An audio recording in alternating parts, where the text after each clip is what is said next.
Mga ka-Wi-Fi, kung mahina ang internet signal mo sa bahay, ito ang solusyon. TP-Link TLWR840N Wireless Router. Official store item, original TP-Link quality. 300 Mbps speed, stable connection para sa buong pamilya. Hindi ito SIM router. Kailangan may existing internet lang kayo sa bahay. 4-in-1 na siya. Router, repeater, access point, range extender. So yan, pwede po siyang net extended. Yan. So madami pong makokonekta na port.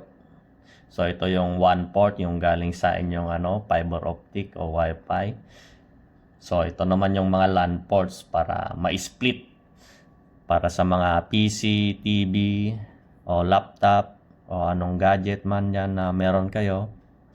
So ibig sabihin, pwede mo palakasin ang Wi-Fi sa buong bahay.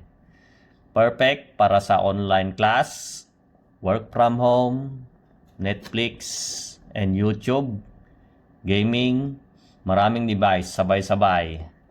So yan, maraming device yung sabay-sabay na pwede nating gawin dito. Yan. Mayroon siyang 4, tapos mayroon pang 1, tapos mayroon pa siyang Wi-Fi. Modern Wi-Fi setup, madaling install, plug and play. Click nyo na habang naka-sale pa.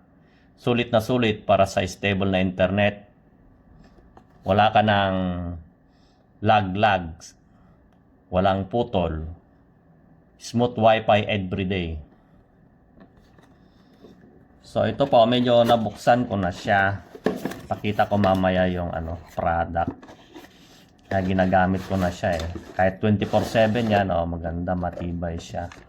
So meron lang siyang yung charger, adapter, tsaka yung router.